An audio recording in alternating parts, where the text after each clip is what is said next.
I'm here with Mary Hettmansperger, who always has the coolest projects. And Mary, this time you have blown me away with these encaustic tiles. They're amazing. Well, thank you. Thank you. They are fun. They are super fun. And you said they were easy, which I don't believe. They're easy. They started out being samples for larger work. And so I just started playing, and my biggest issue when I've been doing encaustic is getting a strong black line. So I kind of worked through some ideas, and now I've got a strong black line. So I'm going to show you how to do it. Yeah. So first of all, I've taken a piece of wood, and it really can be anything. It can be encaustic board. It can be just a wood base.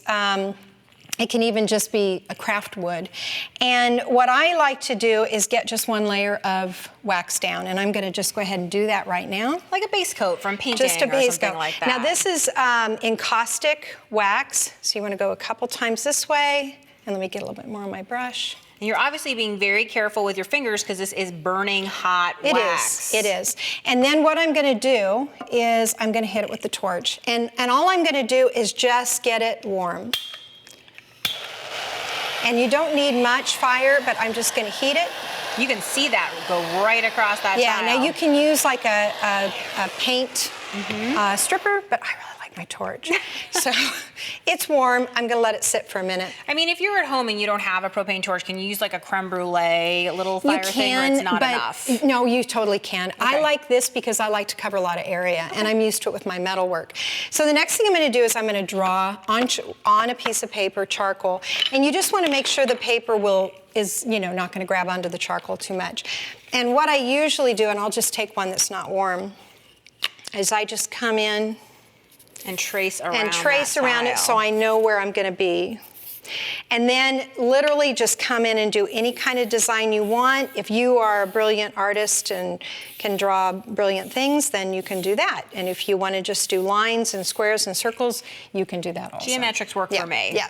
So once you get that, then, and I already have one already done, then you want to test this. And it's just warm. I like your version of testing is to stick your finger in something that might be hot. Yeah, well, then you know, for sure. There you go. So I know that this is just warm, it's fine. I'm gonna go actually the other way. So you want to make sure to press the paper to the tile and not the tile to the paper. And then you want to burnish it on. You can use a metal burnishing tool, you can use a bone, you can use... I was going to say, are you using a file? This is actually a burnishing tool for metal, so anything really works. You just want to get that transferred onto the wax. And that's why the wax has to be warm, so it will grab that charcoal. You don't have to have it warm, but I have found that it works way better. It literally just, it's so good. Oh, cool.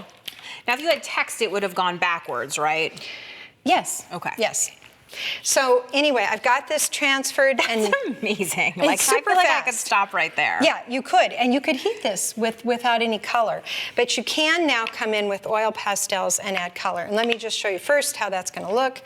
So you can come in and So you just draw on top of it with the oil pastels? What's crazy is it's got to be a little bit cooled, and it is. So what you're going to do is going to come in, and these do not have to be perfect.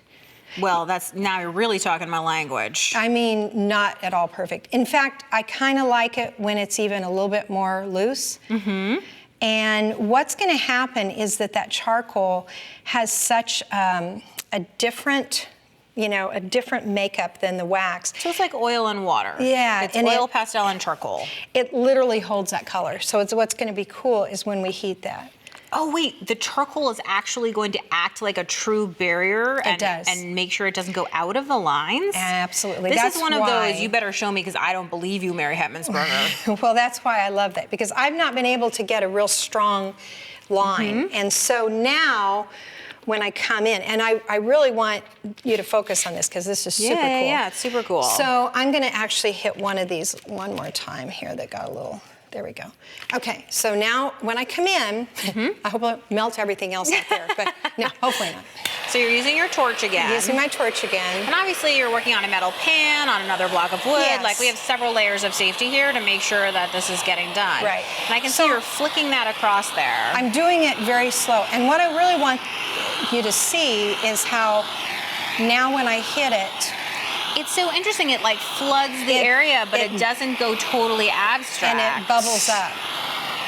Interesting. So I wait a little bit on that because I got it a little bit hot.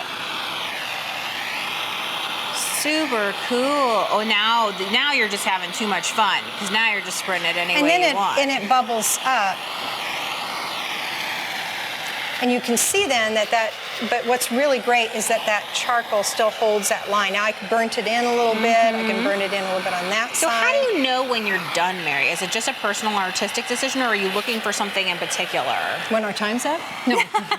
No, it really, I mean, you know, there is no like right answer for that. You can completely distort this to the point where it's more like this one here. Okay. Where I've really pushed it. And I assume you want to work in a well-ventilated area because you are heating oil pastels and encaustic. Well, the main thing is don't ever overheat your encaustic. Okay. You want to keep it like 150, 155, 160 at the outside, but I still work in a ventilated area.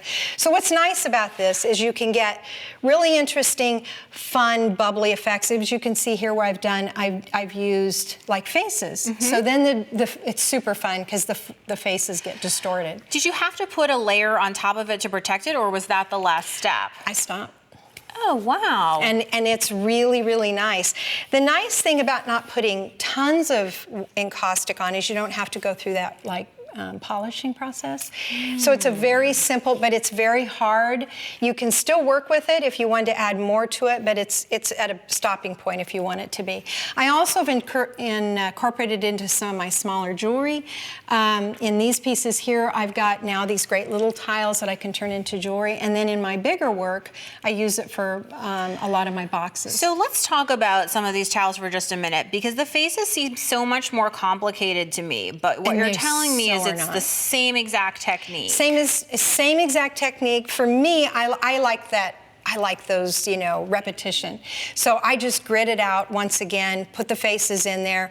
And when I do the faces, they're very simple. I mean, we're talking like a smiley face. An eye, a nose, you know, very simple. But when you hit it with that torch, it just takes off. They just bubble up. Super cool. Yeah. And I can see if we look through this how many different styles you can get. Again, sizing up and down, the different shapes where clearly you've worked in, it looks almost like paper or something into the There's encaustic. some paper, but a lot of that. Now, the interesting thing about the words on that one, it's the same kind of technique, but it's using carbon paper. So taking carbon paper, using the same Thank you so much, Mary. I feel like this is a technique that I can do and I want to do and I'm excited about. Super fun.